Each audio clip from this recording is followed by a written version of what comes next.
उड़ने वाली चुड़ैल। अमनपुर नाम के गांव में चंगू मंगू नाम के दो किसान दोस्त रहते थे। दोनों का आपस में बहुत प्यार था। रोज की ही तरह आज भी दोनों एक साथ अपने खेत की ओर जा रहे होते हैं। अरे यार मंगू, मौसम बड़ी तेजी से बदल रहा है। बता, क्या लगता है तुझे, इस बार फसल हो पाएगी? हाँ, क्यों नहीं हो पाएगी भाई। मेरे पास तो फर्टिलिक्स है, मैं शहर से लाया हूँ। ओ, खाद तो अरे वो तो हमारे पास भी है।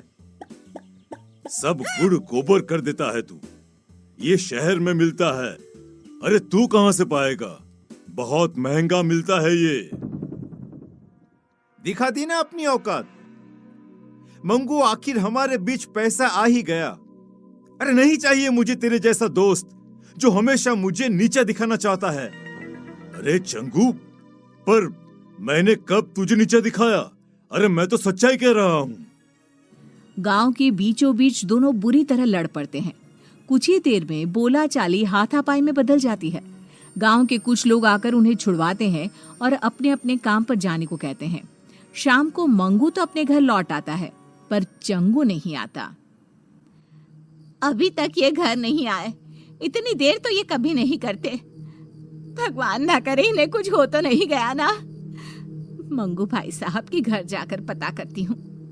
रास्ते में ही उसे सुबह चंगू मंगू के बीच हुए झगड़े के बारे में पता चलता है। मतलब मंगू भाई साहब ने ही किया है ये सब।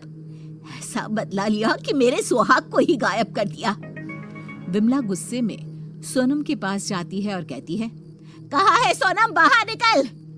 बता मेरे चंगू जी कहाँ है? क्या किया है आप लोगों ने उनके साथ? तभी उन सबके सामने अपने हाथ में चंगू को उठाए एक चुड़ैल हवा में उड़ती हुई आती है। मरोगे, सब मरोगे। छोड़ूंगी नहीं मैं किसी को, कोई नहीं बचेगा। कौन हो तुम? छोड़ दो मेरे पति को। मैं हूँ उड़ने वाली चुड़ैल। सबकी आंखों के सामने वो चुड़ैल चंगू को उड़ाकर ले जाती है। बचाओ, बचाओ! अरे अरे कोई बचाओ मुझे! उसी रात से गांव में उड़ने वाली चुड़ैल का साया मंडराने लगता है।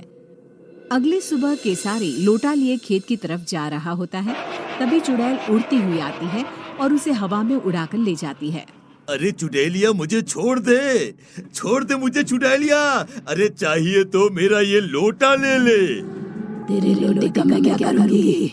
मुझे जो तेरी चर्बी चाहिए, चर्बी।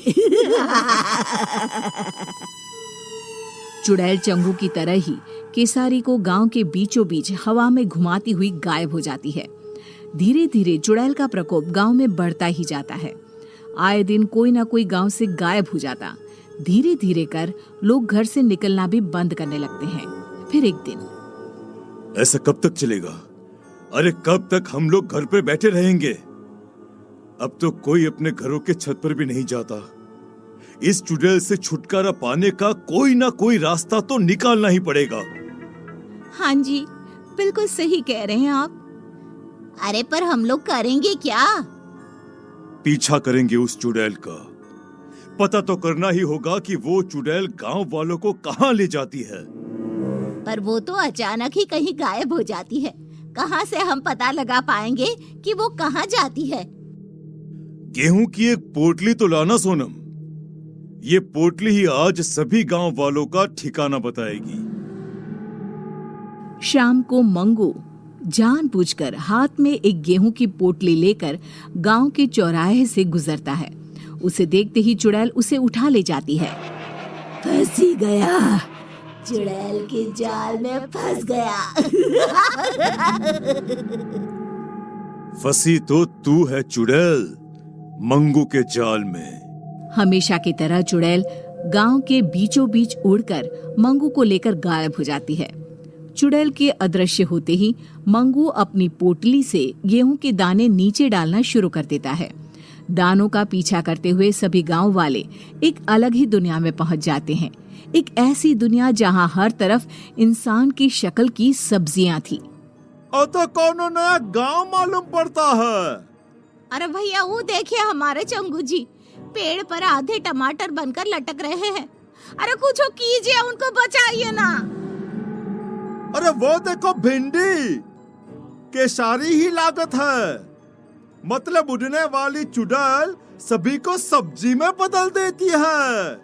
मतलब ये सभी सब्जियां इंसान ही हैं। इन लोगों को हम बचाए तो बचाए कैसे?